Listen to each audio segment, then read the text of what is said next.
Despertando a consciência.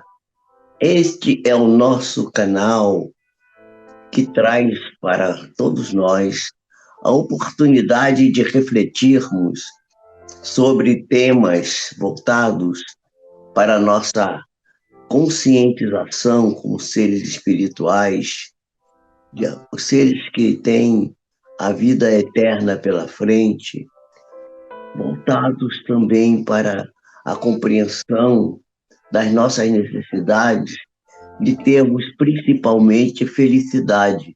E a felicidade é um pomo que pomos onde não estamos e que estamos onde não o pomos, como dizia o poeta. Porém, a felicidade, ela se sintetiza fundamentalmente pela saúde. Então, portanto, o tema que abordamos aqui, com frequência, tema recorrente da nossa, das nossas conversas, aqui estão exatamente a saúde e a espiritualidade. Não é? Então, esse é o tema do qual vamos tratar mais uma vez, né? Porque, a fim de que a pessoa possa adquirir ou preservar a saúde, ela precisa, de forma imprescindível, de forma inexorável, isso é uma obrigação, tem que ser feito assim, ela precisa despertar a sua conscientização da pessoa que ela é, do si mesmo, não é? E da sua maneira de ser. Se nós não tivermos consciência desse ser que somos, dessa estrutura que vive na Terra, nas atividades da vida diária, um ser trino, né? Um ser que é composto de espírito, matéria e alma. Digamos, na linguagem espírita, nós somos seres trinos que temos corpo denso, corpo espiritual, que Allan Kardec chamou de perispírito, e temos também a, a, a alma, quer dizer, o corpo denso, o perispírito, né? E o ser espiritual, que é o principal de tudo, porque é aquele que quer, aquele que pensa, aquele que determina as coisas que deve realizar. Então, normalmente, por uma questão de hábitos que vamos formando com o passar do tempo, quer dizer, nós adquirimos ideias, adquirimos é, trejeitos, adquirimos formas de pensar, formas de agir, e vamos criando, às vezes, hábitos que são virtuosos, mas, na maioria das vezes, nós adquirimos hábitos que são viciosos. E esses hábitos viciosos, por causa disso, dos hábitos viciosos, nós geralmente preferimos aceitar os estados doentios, os estados negativos, estados alterados do comportamento humano com os quais a consciência às vezes busca, né? Às vezes nós temos desejos, temos vontades profundas em nós que gostamos de manifestar no nosso cotidiano, da nossa vida. E às vezes essas atitudes não são atitudes, vamos dizer assim, saudáveis, elas são atitudes doentias, né? Nós não vamos depois aqui elencar aqui, fazer algumas perguntas. Quem sabe se a gente não está incorrendo numa atitude relativamente é, semelhante a essa que vamos apresentar aqui.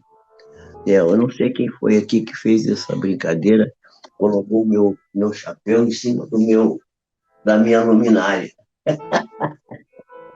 É que deve ser coisa da moça, a moça que faz a nossa limpeza, ela deve ter, não ter achou um lugar para botar o chapéu, né? Aliás, tem uma coisa do espiritual, aliás, espiritual não, psiquiátrica, que diz assim, o indivíduo pergunta assim, o que que é o chapéu? Aí o indivíduo esquizofrênico, né? Ele ouve a pergunta, espera um pouco e diz assim: o chapéu põe-se na cabeça. Quer dizer, não é uma resposta coerente com a pergunta, porque você está perguntando o que é o chapéu para você explicar que o chapéu é um objeto, um adorno, um complemento da vestimenta humana que se põe sobre a cabeça. Não, não se perguntou assim, não foi essa a resposta, nem foi essa a pergunta. A pergunta está em desacordo com a resposta. Nós vivemos fazendo isso, dando respostas para coisas que não sabemos qual é a pergunta. E pior que isso, respondendo a perguntas de maneira esquizofrênica, de maneira errônea. Essa maneira esquizofrênica da qual estou falando, que a esquizofrenia é muito comum em todos nós.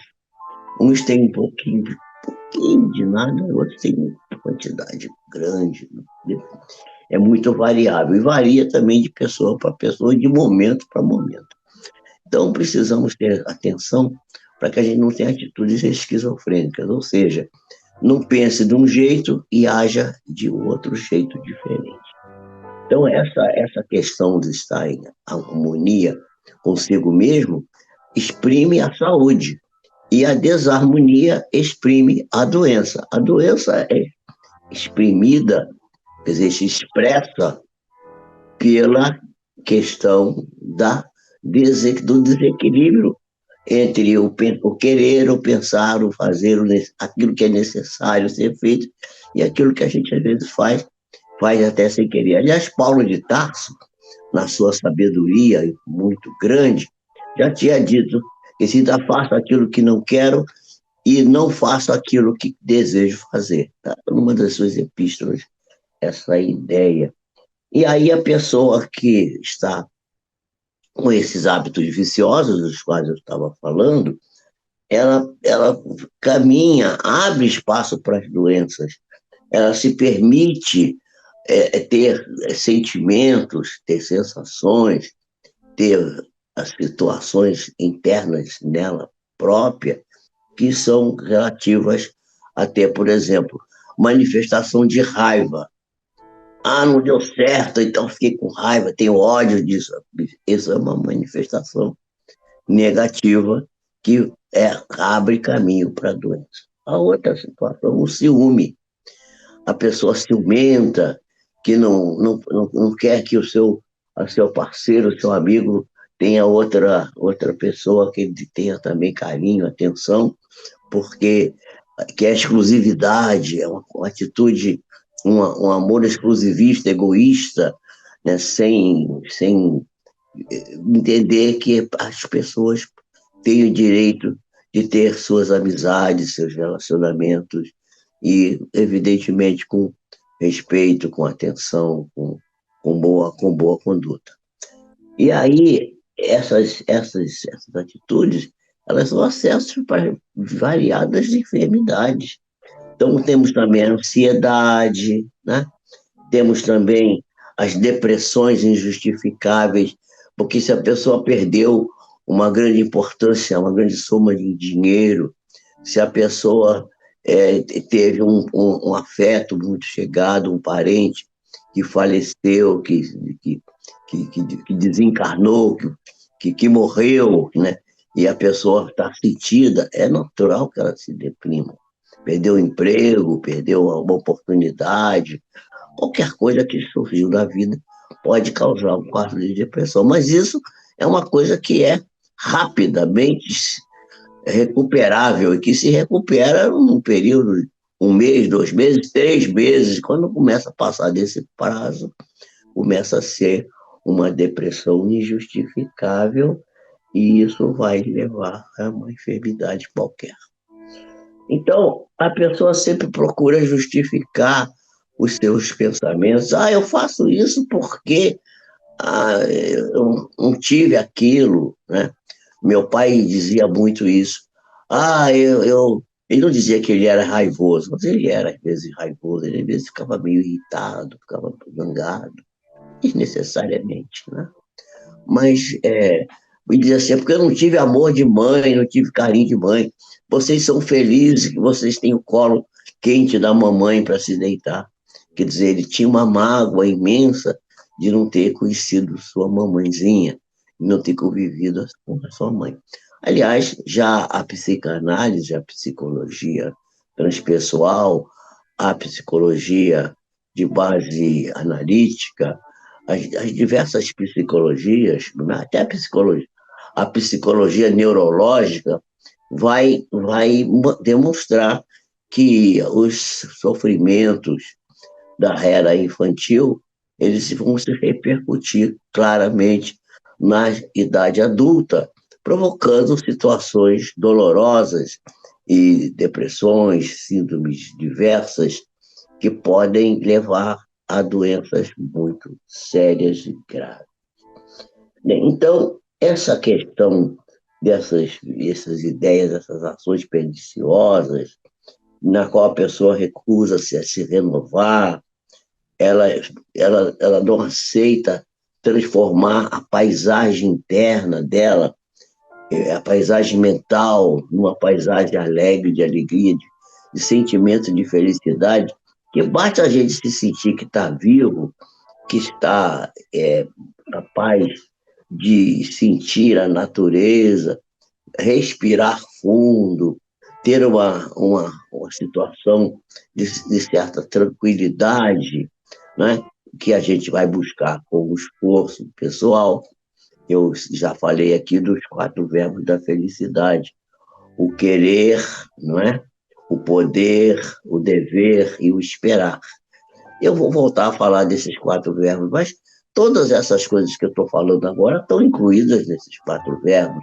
A pessoa precisa saber o que quer, a pessoa precisa ter o poder de obter as coisas, que é uma questão do trabalho, né? A pessoa precisa atender os seus deveres comezinhos, como ser humano, como cidadão, como ser espiritual que é. E a pessoa precisa ter paciência, resiliência, tranquilidade, para esperar os momentos certos de fazer as coisas adequadas. Quer dizer, estar no lugar certo, no momento certo. E isso é que vai dar aquilo que a gente fala normalmente na conversa muito assim, amorosa e tranquila, correr para o abraço, não é? Já temos aqui algumas companheiros aqui, a Leia Brum, né? A Maria das Graças Cunha, temos aqui a Sinara, temos aqui a Eleni, temos aqui o Leopoldo Guilherme. Ah, está de beca, hein? Eu estou de beca, tá frio, meu filho. Aí tem que estar de beca. A Vera Lúcia, olá, Vera Lúcia. Estão aí os vários companheiros nossos já conosco aqui. Deixa eu ver aqui se aqui acima tem mais alguém. É possível. Tá aqui só esses mesmo, por enquanto, né? Já falei, Zé, foi. Temos aqui a Elane, que eu não citei. Elane Santana está aí conosco também. Pois é, meus amigos. Então, eu estava aqui citando, eu vou botar o óculos, porque o óculos me ajuda. Né? Eu não gosto muito de usar óculos. Às vezes eu acho que o óculos me atrapalha, de me ajudar. Mas o optometrista, o rapaz que mede aí os olhos, ele disse que ele me provou, ele me mostrou que eu posso acompanhar melhor as minhas andanças, realmente quando eu precisar ler, de óculos, né? Óculos para perto, óculos para perto. Porque para longe eu preciso mesmo, só posso dirigir de óculos. Sem óculos eu fico completamente cego. Bom, então, esses sinais, ciúme, raiva, né, inquietação, ansiedade, esses são sinais de alerta. São sinais de alerta, não.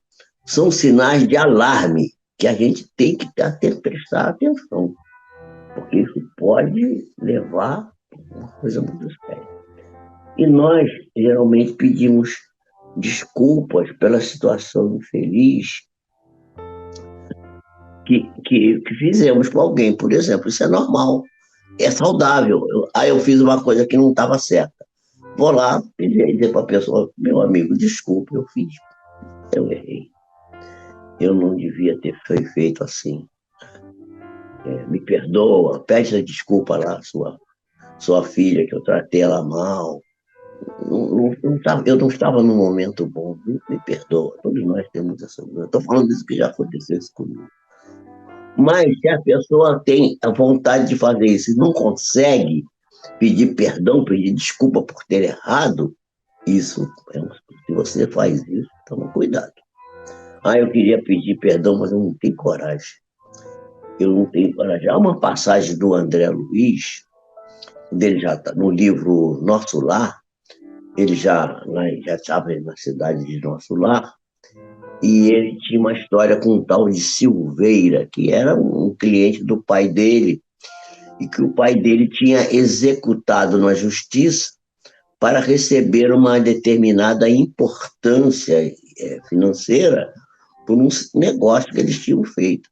E a mãe do André Luiz, que era uma pessoa muito espiritual, disse assim, não faça isso, Silveira é nosso amigo, coitado, ele desculpa ele, tal, ele depois ele vai acabar conseguindo te pagar, mas aí ele, não, negócios, você não entende de negócio, negócios são negócios, e o André Luiz apoiou o pai. Depois que ele desencarnou, ele encontrou no plano espiritual esse Silveira, que era um padioleiro que carregava as pessoas que eram recolhidas lá na região mais triste do umbral e eram levadas para as regiões mais iluminadas, no nosso lar, por exemplo. E aí ele teve vontade de pedir desculpas, procurar ele e falar assim, desculpa, eu agora reconheci que eu errei gravemente ter apoiado meu pai nisso, não devia. E aí a guia espiritual falou assim, corre lá e fala com o Silveira, porque o Silveira é muito ocupado, depois se é possível que você não vai encontrar ele mais. Vai agora, corre atrás dele lá e fala. E ele foi.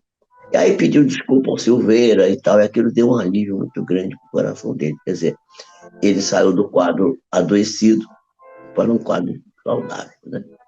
E aí o Silveira disse para ele, não, querido, foi até muito bom, porque aquilo que vocês me fizeram, eu perdi tudo, mas aí eu vi que as coisas realmente valiosas da vida não eram as coisas pecuniárias, eram outras coisas. Aquilo me ajudou muito espiritualmente. Então a pessoa tem que pensar nisso. Então, por exemplo, outro sinal, por exemplo, se a gente para uma tarefa que foi interrompida porque alguém falou, reclamou, disse que estava mal feito, aí a gente larga para lá, não vou fazer mais, e deixa para lá, com raiva, né? É a raiva. E depois não consegue retomar aquela tarefa, isso também é um sinal de alerta, que é adoecedor, tem que ter cuidado com isso, né? Então, outra coisa que se a pessoa está conversando com alguém e a pessoa começa a desviar o assunto e a pressionar, dizer coisas que a pessoa não está gostando, a pessoa se cala e faz um silêncio ensurdecedor, se cala completamente.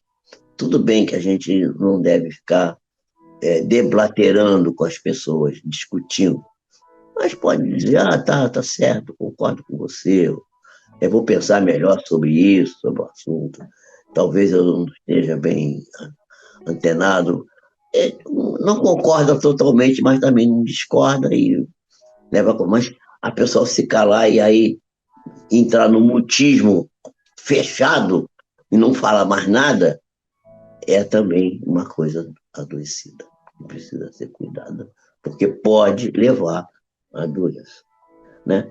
Por exemplo, outra coisa que a gente tem dificuldade às vezes, tem uma pessoa que a gente gosta muito, tem um carinho muito grande, uma pessoa muito simpática, que a gente é amigo dela, que a gente quer ela muito bem a ela, e a gente tem vontade de dizer umas palavras amorosas para ela. Querido, você tá bonito, eu te amo, eu te quero bem. Falar eu te amo é muito bom, ajuda alivia o coração. E a pessoa diz assim, não consigo falar, e não fala. Fica com aquilo retravado, reprimido, né? Não, e não dirige a palavra gentil à pessoa querida, à pessoa que ama. Então, por exemplo, a pessoa tem outras coisas que também são sinais de alarme. Se sentir muito deprimido, se sentir agitado, o coração batendo rápido quando está numa reunião qualquer, com alguém, olhar, ter um contato com uma pessoa que acha que é superior, o chefe ou alguém que tem uma gradação na sociedade maior que você acha, pelo menos isso. Né? Ninguém tem gradação maior que ninguém, todo mundo é ser humano, todo mundo é igual. Mas aí a gente fica inibido, fica nervoso diante daquela pessoa porque ela representa a autoridade. Isso também é um sinal muito sério que a gente precisa, que a gente tem que pensar, que a gente não pode se sentir diminuído no meio social no qual se movimenta, porque nós não somos maiores que ninguém, nem menores, nem maiores. Nós somos um ser humano igual a outro qualquer. Né? Então, esses sintomas, esse nervosismo, essa irritação, esse mutismo, essa não participação, essa ciumeira, essa coisa toda é preciso ser considerado, é preciso ser avaliado, porque são sintomas, e tem muitos mais outros que eu agora não vou citar, eles caracterizam estados predisponentes para a doença. E quando a gente aceita determinadas circunstâncias, por exemplo, a pessoa diz, eu não aceito isso, não quero saber. Isso é adoecedor. Muita gente está doente por isso. Porque vê a vida, vê as coisas, vê o comportamento de outras pessoas e começa a fazer julgamento e dizer que não aceita aquilo, que aquilo está errado, que aquilo não é bom e tal. E isso pode ser também adoecedor, porque isso leva a um estado de infelicidade e desarmonia. E a busca da saúde se faz com a harmonização dos sentimentos, especialmente no nosso íntimo, no íntimo da nossa alma. Lembrar de Jesus que dizia: eu a ninguém julgo, não julgueis, e eu a ninguém julgo. Não julgar, buscar cultivar sempre estados de alegria, né? Procurar bloquear as coisas que entorpecem a nossa consciência, e não caminhar, não se voltar para o estágio inferior da nossa vida. Nós já estivemos no estágio inferior, nós passamos pelo reino animal, né? E a gente não pode voltar lá, porque isso aí seria um retrocesso. Precisamos andar para frente. E a gente sabe que cultivar os estados alegres, felizes, né, tem sido provado pela ciência que estimula uma série de catecolaminas, uma série de substâncias regeneradoras das células e construtoras dos desvios do metabolismo do nosso corpo, que vai nos dar uma sensação de plenitude, de alegria, de sentimento de saúde, que vai ser, à medida que nós cultivamos isso, vai se transformando também num hábito, né? num vício, digamos assim, mas não é bem um vício, é uma virtude, né? Porque é um hábito virtuoso e não um hábito vicioso. Então a pessoa ela tem livre-arbítrio, ela pode escolher o que ela quer. Ela pode preferir ser saudável ou ser doente. A pessoa que escolhe. A pessoa diz assim, mas a pessoa escolhe ser doente? Escolhe sim. A pessoa escolhe ser doente. Ela escolhe ser enferma e ela pode agir na sua profundeza, com a liberdade que lhe foi conferida por Deus, e buscar a opção da felicidade no íntimo do seu coração. A gente pode, por exemplo, começar a nos desfazer dos padrões mentais antigos, é, e que são negativos, ou que são inócuos, que não fazem nada. Eu sempre conto a história da moça que pegava o pepino, cortava a cabeça do pepino e ficava esfregando a cabeça do pepino, saindo aquela espuminha. E eu um dia tive curiosidade e perguntei: você faz isso por quê, fulano? Eu disse: amor, não sei, acho que eu faço isso porque minha mãe fazia. Por acaso a mãe dela estava lá, e eu aí perguntei: fulano, a senhora, mãe dela, a senhora fazia? Ah, eu fazia isso sim, ela aprendeu isso comigo. E a senhora fazia isso por quê? Ah, eu fazia porque minha mãe fazia. Quer dizer, a pessoa faz um negócio que ela não sabe nem por que ela está fazendo. Ela fazia porque o outro fazia, porque o outro fazia, o negócio é um hábito que não é nem vicioso, nem virtuoso. É um hábito atávico, mas que a gente também usa isso nos nossos comportamentos, levando a gente, às vezes, a produzir coisas negativas que não levam a coisa nenhuma, né? Então, nós temos que fazer um treinamento para novas maneiras de pensar, abrindo a nossa mente para a ordem, organizar as coisas, ter metodologia, método. Não é ficar preso nas coisas no método e só saber fazer coisas metodologicamente perfeitas. Não é isso. É ter método para realizar as coisas. Pensar no bem geral, pensar nas coisas que possam atingir outras criaturas, fazer bem para elas. Pensar na superação das próprias possibilidades. As possibilidades do ser humano são imensas. Nós podemos fazer coisas incríveis. Jesus disse assim: tudo que eu faço, vós podeis fazer e mais ainda. E hoje nós já estamos vendo pessoas fazerem coisas incríveis, iguais ou até superiores, guardadas as devidas proporções, àquilo que Jesus fazia, porque curando pessoas, já tem casos aí.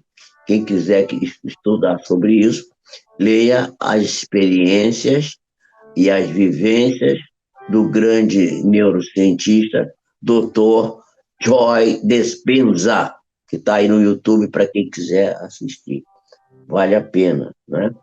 E aí, vencendo as nossas próprias dificuldades e rompendo com os nossos automatismos e reflexos adquiridos no passado, nós estaremos trabalhando para construir em nós um quadro de harmonia, um quadro de bem-estar e, portanto, um quadro de saúde.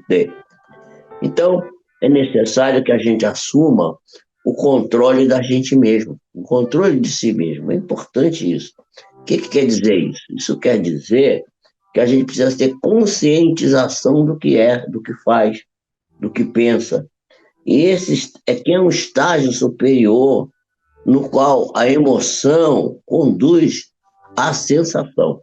Então, por exemplo, é, é, outro dia uma moça chegou, eu achei uma moça tão linda e tão gentil. Um cliente que eu atendi a primeira vez, eu falei assim: você é uma moça tão simpática, tão boazinha e tal.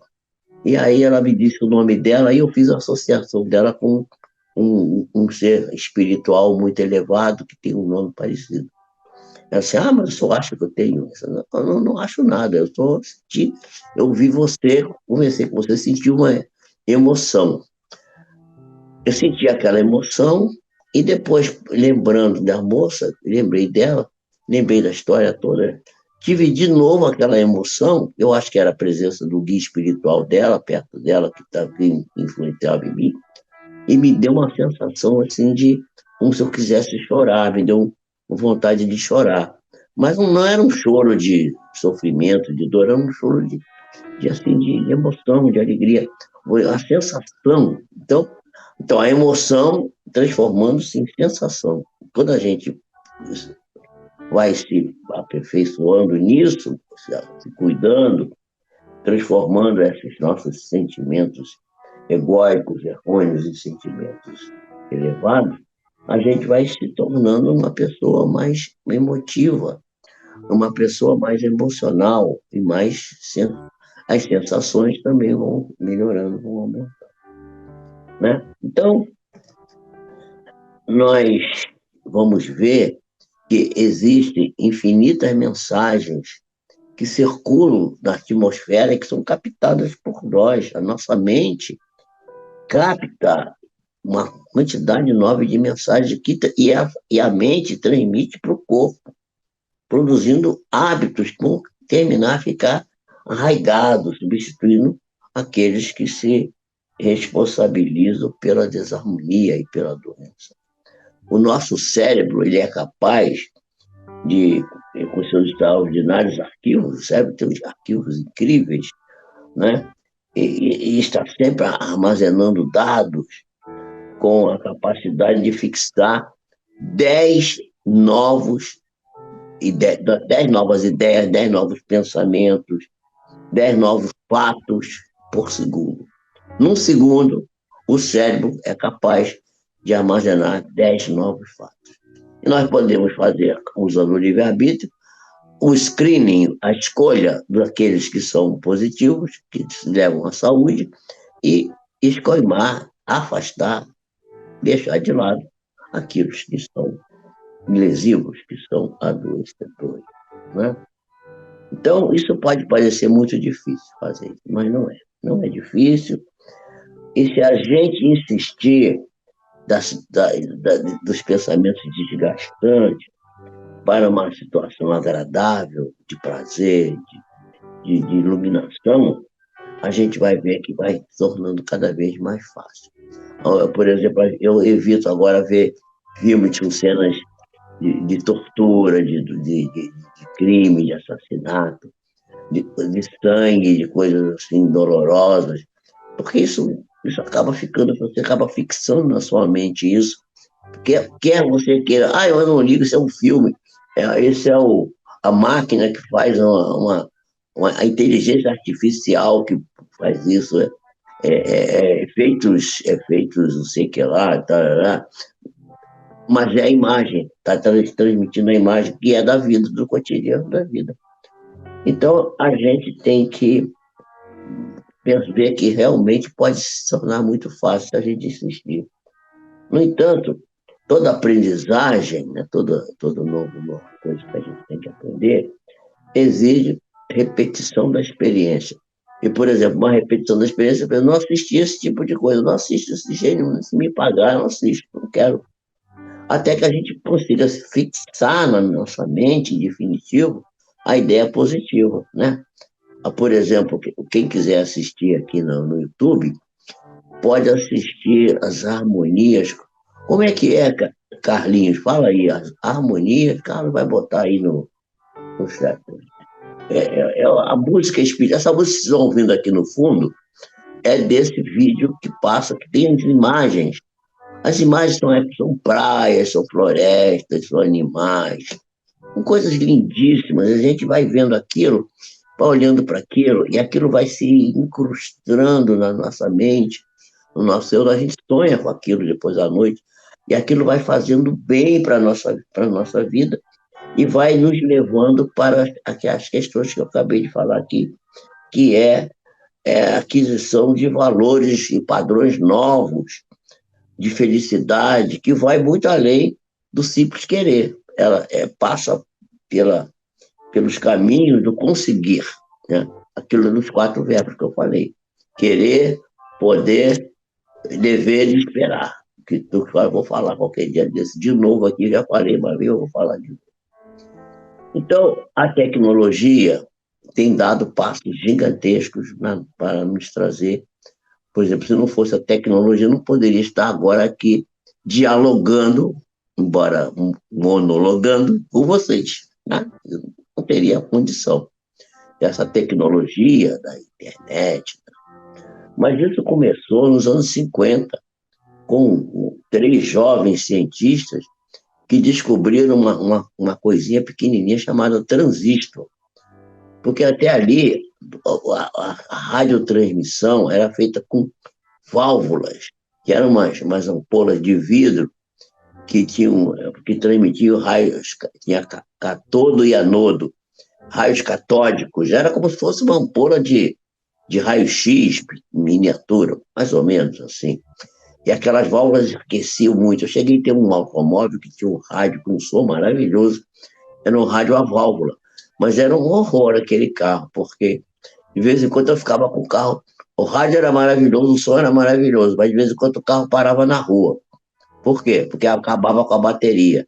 O consumo de energia era tão alto daquelas válvulas, e eu gostava de ouvir com um som um pouco mais alto, e os alto-falantes também consumiam energia, que a energia que o carro produzia, que naquele tempo não tinha alternador, era dínamo, era um dínamo, né? Não sei se quem é jovem não vai saber nada disso que eu estou falando aqui. Esses dínamos, o dínamo é aquele negócio que você bota na bicicletinha, bota rodando no pneu da bicicleta para acender um farolete, por exemplo, com bicicleta que tem farolete, né? Tem bicicleta que tem farolete. É aquele negócio que roda na roda da bicicleta e gera uma corrente elétrica. Dizem que no Japão, onde estão fazendo nas ruas, com as placas, as placas sobem e descem quando você pisa, cada pisada que você dá um impulso elétrico e aquilo alimenta a cidade com luz. Quer dizer, é a transformação da energia. Mas esses rapazes jovens, dos anos 50, eles descobriram um negócio chamado transistor. Esse transistor, ele substituiu as válvulas, aquela dos raios catódicos, e isso é que vai, e isso deu início, acabou desembocando hoje nisso que a gente chama de chip. Tem os chips. Tudo é chip para cá, chip para lá. E esses chips conservam, podem se armazenar uma quantidade infinita de dados, e isso tem permitido à ciência, principalmente a ciência da comunicação, de transformar o mundo, né? E a gente vê que o próprio universo tem cooperado para a nossa felicidade, para o nosso prazer, para o nosso conforto. E a gente precisa entender isso e agradecer. Como que a gente agradece? Procurando ser melhor para si mesmo, né? E não medir esforços, está sempre se esforçando para aquisição de saúde. Mediante o quê? Mediante a consciência do dever cumprido, dever para consigo mesmo, dever para com os próximos, que é o desafio que temos que vencer através de pequenas ações, pequenas peças de sacrifício, fazendo pequenos sacrifícios de trabalho, de perseverança, de insistência. Às vezes está cansado, não está seguro, mas vai e faz, né? Pois é, na questão 912 do Livro dos Espíritos, o nosso insigne mestre, filósofo, professor, aluno do nosso querido mestre Pestalozzi, Allan Kardec, vai perguntar para os espíritos assim: qual o meio mais eficiente de combater-se o predomínio da natureza corpórea? Porque muitas das coisas que são viciosas em nós são gerados pelo predomínio da natureza do nosso corpo sobre a nossa alma, sobre a nossa mente. E a mente não pode ser subjugada pelo corpo. A mente tem que comandar o corpo, tem que comandar a alma. Tudo tem que ser comandado pelo ser espiritual, pelo aquele que pensa, por aquele que age. Então, Kardec pergunta isso. E estes mentores, que são os guias da humanidade, eles responderam: o meio mais prático, né, o meio mais eficiente de combater-se a natureza corpórea é a abnegação. Gente, pergunta, pergunta dura e resposta muito mais dura ainda. Porque abnegar-se quer dizer esquecer de si próprio e pensar no outro. Quando você pensa no outro, você deixa de fazer o que você está fazendo e vai cuidar do outro. Por exemplo, Às vezes, uma pessoa, você está no almoço, está almoçando, está comendo. A hora da refeição é sagrada, a gente não deve estar interrompendo a hora da refeição. Mas se a pessoa te pede uma coisa naquele momento, pode fazer isso para mim? Às vezes uma coisa, busca ali qualquer coisa para mim. Um fato qualquer, assim, simples, né?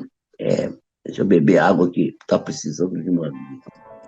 E uma coisa simples, é você está comendo. O que você faz? Ah, não, não posso estar almoçando depois que eu almoçar. Não, para de almoçar um pouquinho. Tem o risco de esfriar a comida? Não, não, depende, uma coisa rápida não. Vai lá, faz rapidinho aquilo e volta e continua o seu almoço. Gente, essa atitude é uma atitude de abnegação. Você esquece de você para atender o outro. Primeiro atender o outro. Outro dia eu estava com muita fome e mas eu tinha que dar comida para os meus cachorrinhos. E tinha passado da hora de dar comida para os cachorrinhos, para os meus filhotes. E eu aí falei assim, não, não vou comer agora. Gente, vamos comendo aí, espera um instantinho, vou preparar a comidinha do cachorro. Fui lá para rapidinho, preparei a comida, pedi para alguém, uma outra pessoa que não já tinha almoçado, para levar a comidinha deles. Aí sentei na mesa e comi. A comida me fez um bem danado. Se eu tivesse, não, primeiro eu vou comer, depois vou primeiro tratar de mim, depois eu trato do cachorro.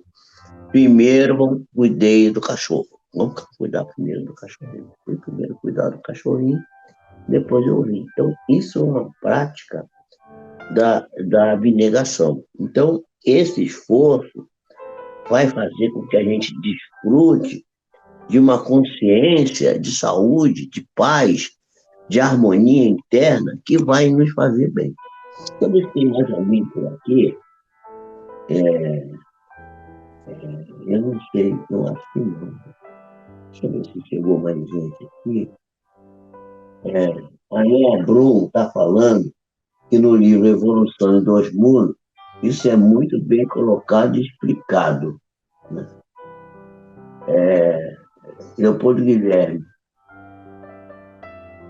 Leopoldo Guilherme falou, a natureza do canal, Harmonias da Natureza, o nome do programa do Clube de Arte, que além de você assistir uma coisa maravilhosa, as imagens, você monetiza para ajudar as pessoas doentes lá da organização que é apoiada por esse clube, pelo Clube de Arte. Né? O Vicente Moretti Hospital, a Associação Vicente Moretti, que atende pessoas com necessidades especiais gratuitamente. E aí meu filho falando aqui que é o meu caso é música clássica, pai. É verdade, mas a música espírita não deixa de ser uma música clássica. Eu gosto também de jazz, gosto de chorinho. Eu fico, às vezes, ouvindo a Rádio Beck também, né, que tem programa de jazz, chorinho. Agora tem um programa de choro, né, Roda de Choro, chama. Eu outro dia assisti um choro do pessoal lá do leste europeu. Olha, leste europeu tocando chorinho, tocando bandolim, cavaquinho, violão, flauta, né? E esses músicos são todos músicos clássicos, eles podem tocar música clássica, gente com 10, 12, 15, 20 anos de estudo em um conservatório de música. É verdade que a minha praia, né? A minha praia, gente, de fato, é a música clássica, mas eu também, essa música espírita, para mim, me dá uma tranquilidade, me dá uma paz. Eu não sei se já elogiaram aqui o nosso fundo musical. Eu só queria pedir a vocês para vocês prestigiarem o fundo musical. Prestigiem também o canal da gente, compartilhando as nossas lives, dando para a gente mais audiência, botando like aí. Gente, vamos ajudar. O canal precisa crescer, o canal agora deu uma estacionadazinha, deu uma crescida boa, mas agora deu uma estacionadazinha. Precisamos ir para diante. Vamos compartilhar as nossas, se inscrever no canal. Tem umas pessoas aí que assistem, mas ainda não não aparecem aqui. Outro dia tinha aqui acho que 50 e poucas visualizações. Não sei nem quem foram essas pessoas, porque elas não se manifestaram, né? Aí não aparece no chat. E a gente precisa que essas pessoas venham, se inscrevam, participem mais, para que o canal cresça, para que a gente continue a fazer esse trabalho, que eu tenho a impressão que deve ter alguma relevância, né? Talvez não tanto quanto eu acho, mas alguma tem, né? Eu agradeço muito a presença de vocês aqui hoje, sexta-feira, depois do feriado. Não é muito fácil, sexta-feira, fim de semana, depois do feriado, né? Mas vocês estão aqui. Agradeço a presença de vocês e continuo pedindo que vocês façam perguntas. Na terça-feira, nós estaremos de volta aqui, dando continuidade aos nossos estudos, né? Nós temos falado da parte hormonal.